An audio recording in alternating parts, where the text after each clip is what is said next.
All right, I think we're going to get started here. Hello, good morning. Welcome back. I hope you all enjoyed the summer. I want to start off by thanking our sponsors who helped us purchase the food and have that all ready for you. So we've got David's Marketplace, who made everything except the coffee, and I just got the juice from you guys. So thank you so much. MBT Bank, Farmers Trust and Savings Bank, Citizens Community Credit Bank, Credit Union, Worthwhile Wind, Next Era Energy, and Lake Mills Family Dental. So thank you to those sponsors. And then some of them also did centerpiece pieces, which we're going to give away to you guys at the end of the program here. We have 21 this year, which is more than we've ever had. So a lot of you will be going home with some fun stuff for your classrooms. So I also would like to recognize the LMCDC board. My president is Angie Thompson of WCTA. Wave hi. Vice president is Jackie Viella of Dave's Auto Service and Don's Motor Mart. And our treasurer is David Taft of MBT Bank. And then I also have Montana Ostrander of Farmers Trust and Savings Bank, Chris Griffin, Winnebago Insurance Agency, I believe this on here. Julie Connor of David's Marketplace. Chris Rogney of the Lake Mills Community School District. And Ashley Hoffman of the Lake Mills Care Center. And then I also like to recognize our city council members, so if anybody's here from the city council, just give us a wave. Our mayor, Mark Peterson, Joe Jamgard, Bill Clark, and those three actually sit on my board as city representatives, so they attend most of my meetings. Bob Storby, Nathan Ostrander, and Brian Thompson.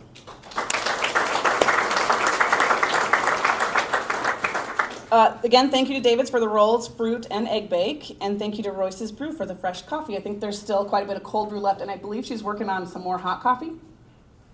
Yes, okay. So there'll be coffee left over for you guys, and any of the leftover food we'll just have by the superintendent's office for you guys to snack on over the day. So head there if you're looking for a pick-me-up. As we get started with our program, I just wanted to express our gratitude to all of you for all you do for our community. LMCS is the heart of Lake Mills. Essentially everybody who has grown up in this community has walked through these hallways. Many have returned so their kids could do the same. This school has fostered hundreds and hundreds of young professionals, much like our speaker today, who have gone out into the world or who have chosen to stay right here in Lake Mills to do great things. You as teachers and staff face many challenges, constantly changing requirements, disgruntled, maybe misinformed parents, community connection chat rooms. Those are all rough. You carry the heavy burden of guiding our young people, a responsibility that not many people are cut out for. And yet, you are still committed to turning classrooms into places of discovery, to helping kids set goals and dreams. You coach kids to be confident in themselves and develop perseverance, and you show students what it means to be a part of something bigger. You teach our children what community means, and as a whole, you make our community a better place, and we thank you for that. The impact you have had on our students' lives and on the community is immeasurable. We are truly lucky to have such passionate and dedicated professionals shaping the next generation. We wish you a fun and fulfilling academic year, and I now invite Pastor Rob from the Lake Mills Area Ministerial Association, La Mama, to give a greeting.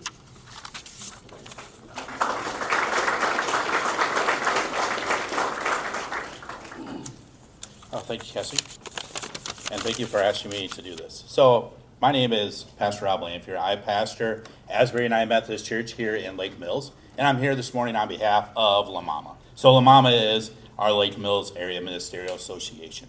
So we're made up of churches and clergy in the school district. We're also represented by school reps, our police, and other community leaders. And what La Mama does is we operate the food shelf, which is at Salem. They're open on Mondays from 2 to 5, and that's open to anyone in the school district.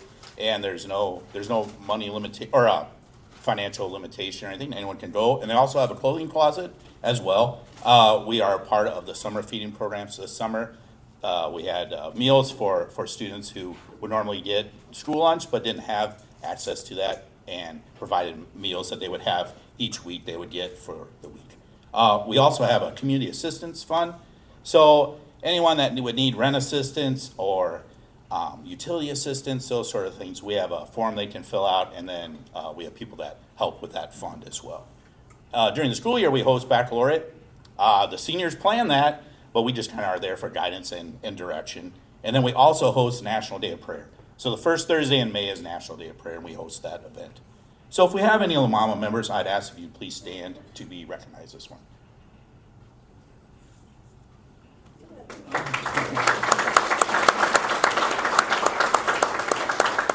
And that's one thing you'll notice, we are really, the amount of clergy in this area is really shrinking, and so that's a big need as well. So think of that as a prayer to lift up, for the clergy in our area.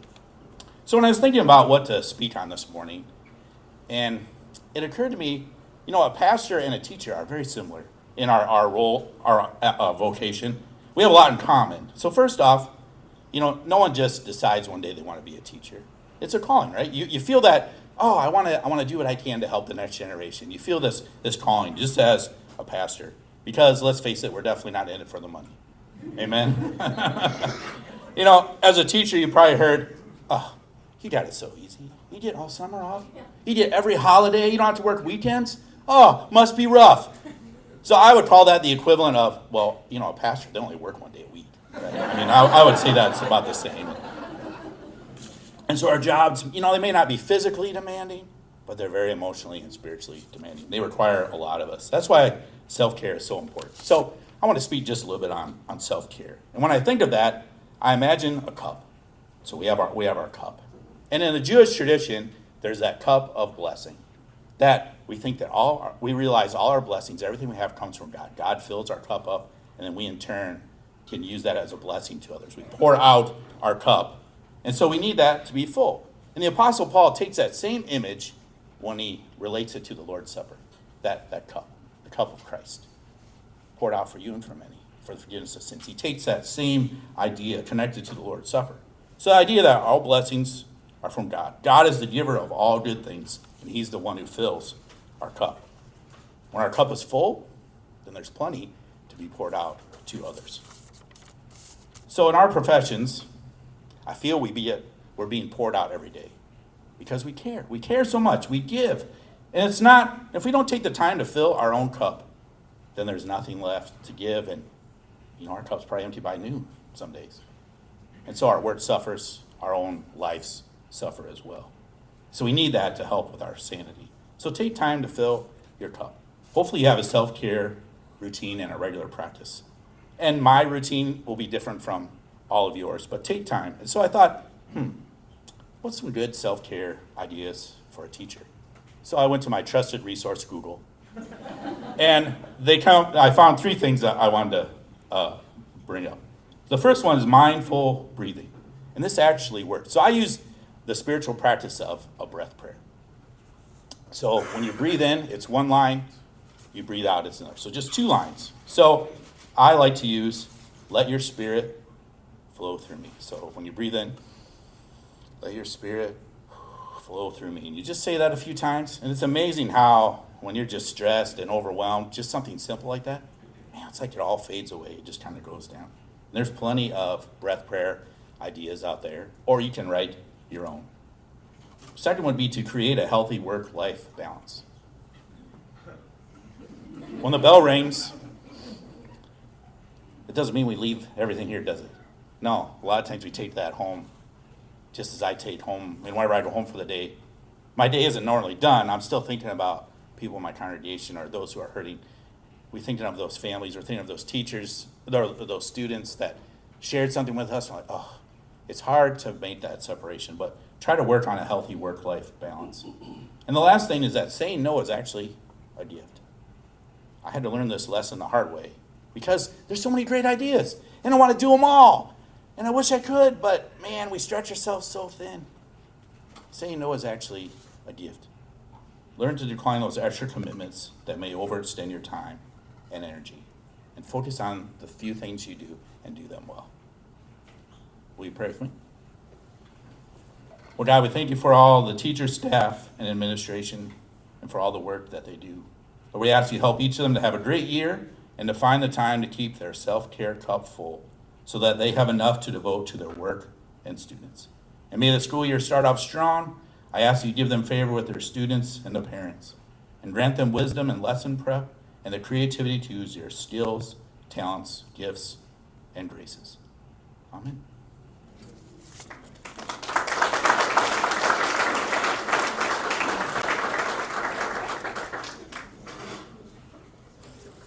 Good morning.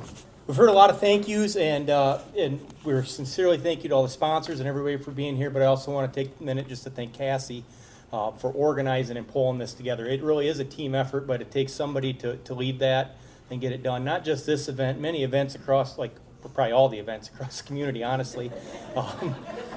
She's making it happen, so thank you, Cassie. My name's Chris Rogney, and I have the privilege to be superintendent of schools here at Lake Mills. And I just want to take a second here to welcome back our dedicated educators. Thank you for being here. Thanks for coming back for another year. I'm grateful for the countless ways you make a difference. And to the community that comes out, thank you. Thanks for your steady support. Thanks for your involvement. That helps this environment work here. So thank you. And with that, I'd like to take this time to invite our featured speaker, Heath Bartness, up here. Heath spent his younger years growing up in Emmons and open enrolled to Lake Mills in 7th grade. He graduated from Lake Mills High School in 1998, where he's a true multi-sport athlete, participating in lettering in baseball, basketball, and golf. He also showcased his diverse talents in school plays and was active in FFA.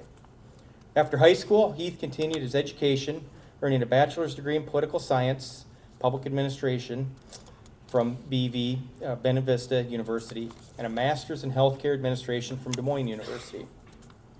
Heath's career journey began in public service, working for the Iowa Department of Public Health as a graduate student and later serving as secretary for the State Business and Labor Committee for the Iowa Legislature. He then transitioned into healthcare administration, taking roles as administrator at Care Initiatives in Ottumwa, Iowa, and later at Arbor Springs in West Des Moines. In 2009, Heath founded St. Croix Hospice, where he serves as Chief Executive Officer. The organization now provides services across 10 states in the Midwest. His passion for patients at the end of their lives was the driving force behind establishing St. Croix Hospice. He is committed to improving access to hospice care for everyone, educating the public about high-quality hospice services, and providing unrivaled experiences for patients and families.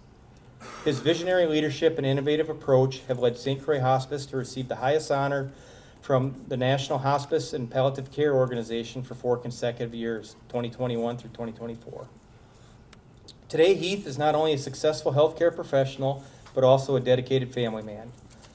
He and his wife Dana are busy raising their 4 children, Lydia, Harrison, Henry, and Molly. When he's not with his family, Heath dedicates his time to important leadership roles, serving on the Board of Trustees for BV University, and on the Washington, D.C. based Community Health Accreditation Board. Please join me in giving a warm welcome to Heath Bartness.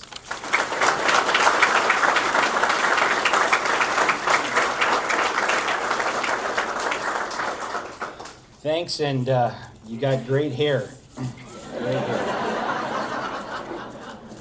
As the kids would say, it's skibbity to be here today. No cap. Food is busting this morning. We're ready to get a riz on. So let's do this thing. I truly am honored and privileged to be here. It's been a long time since I've came back to this room here, and I was sharing earlier today that this was kind of my home away from home.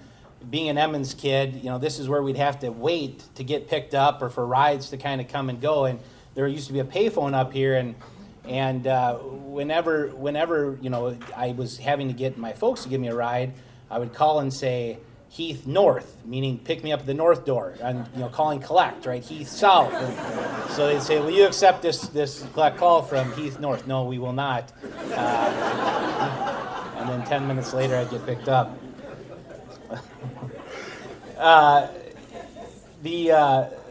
The entire event here is cool. I'd never been to one of these, and seeing so many of you that have been so impactful to my life, either as degenerates with me in school and beyond, or people that really impacted my life, teachers, coaches, community members. And the thesis of kind of where I wanted to go today was really less about the school and more about the community aspect. Growing up in Emmons, we knew everyone, and usually people knew what we did before we did it. And that sense of community didn't change when I came to Lake Mills. People were so welcoming to open up their doors to me. I see a bunch of my friends as parents here that came out to support, and never was there ever a door shut or a time where I didn't feel like if I had a snowstorm or out of school early kind of dismissal that I couldn't go to one of those people's places. Coaches that certainly impacted us and said, hey, look, if you need a ride, we'll give you a ride, or whatever support was given. And then even businesses. I probably spent too much time at Don's Motor Mart with the sub sandwiches and the pizza. But even that was something that was very welcoming and engaging. And that's something that I don't think exists in every community. And again, I know we live here and this is just what's second nature to us, but it doesn't exist like this everywhere. We live in a town called Matamidi, Minnesota. It's awful hard to see or how to say it if you see it. But we have about 250 kids that graduate per grade. Most of those kids play one sport or participate in one activity. Mr. Rogney mentioned I was some kind of I don't think stellar athlete, but a multi-sport. I was middle of the pack at best. But you did it all, right? Like you needed to go out for these sports because they needed you to practice, right? You wanted to be a part of something. The school play, I was kind of interested in a gal, and so I thought I'd go join the play. All of these things are opportunities that sometimes I think we take for granted when we live in a community this size. In the school, again, that my kids go to, they don't do all these different things. They're very focused on their one single sport or one single vertical of drama or choir or band or whatever it is. And you got a guy like Nate Sletton sitting here, and he's encouraging the athletes to go out for band and choir and things like that. I mean, I think it's just tremendous, the opportunities that ultimately exist in a community like this. But again, it's so much more about the community. When that school in Emmons ultimately shut down, that town itself shut down. And it's so great to see how many community members come here and support not just today at this breakfast, but athletic events, choir concerts, right? The Pops concert that you have, the graduation where, you may know one kid even that's graduating, but yet community members are coming in droves to support what's happening here. And I think that's really unique. I really, really do believe that. The other piece of this that I want to say is that sincerity is something that oftentimes gets overlooked, right? Sometimes we can be fake when we say things, or right, we got to put on a good show or whatever it might be. But this community has always been so sincere. The warmness, the welcoming, the hugs, the high fives, and I think that's a direct result of what happens in the halls at this school. No matter if you're the Lindsay, the lunch lady, or if you're the superintendent or whomever you are, those moments of interaction that you have with those students is so impactful. Those moments of interaction that you have at the lumberyard, at the grocery store, those interactions are so impactful, whether it's just a knuckle in the hall or a smile or a soft kind of wave, that really makes a difference in people's lives. And that's kind of been the antithesis of what we've done in my professional career at St. Croix Hospice. As Mr. Rogney said, I graduated with a degree in political science, which means you can't really do anything. You need to go figure out a real job.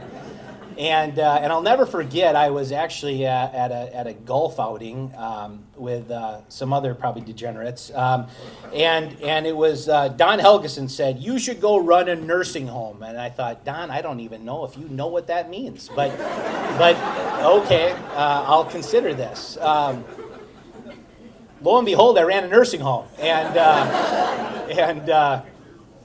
I got into senior health care, and I'll tell you, it was the greatest thing. I was living in a house in Beaverdale, which is kind of outside the Drake neighborhood in Des Moines, and we had one college buddy who was smart enough to buy a house, and then he had us basically pay the mortgage and then some to him to live there with him, and it was kind of like Animal House. I'll be honest, it wasn't the greatest place and whatnot, but I was running a nursing home, and so I'd come home and they'd say, "Geez, Bart, how do you do this? I mean, how do you do this every day? You're with old people. I said, guys, look, I have the greatest job in the world.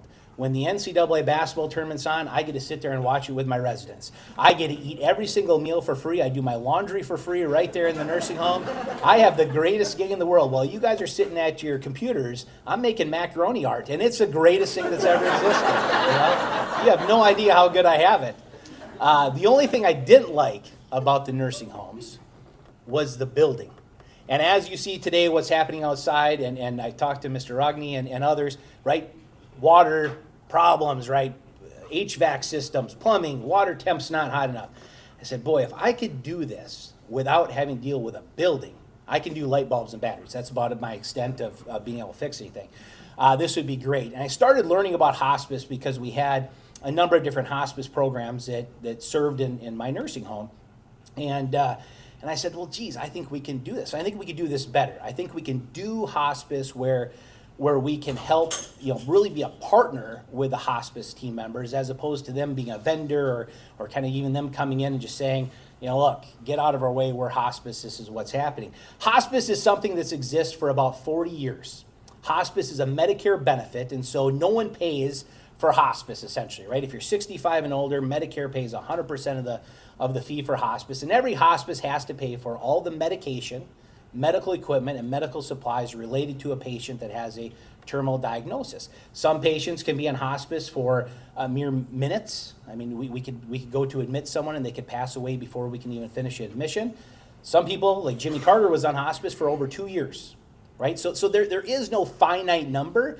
It's just based on someone progressing in terms of their terminal diagnosis. It's not something that I can say sitting in this room that I would have ever dreamt that I want to be a hospice guy, right? Like that's nothing that anyone said, but I tell you, I found absolute purpose, excitement, and we actually have fun in what we do. We have fun because we have the opportunity to join these patients in their journey, and it's their final journey.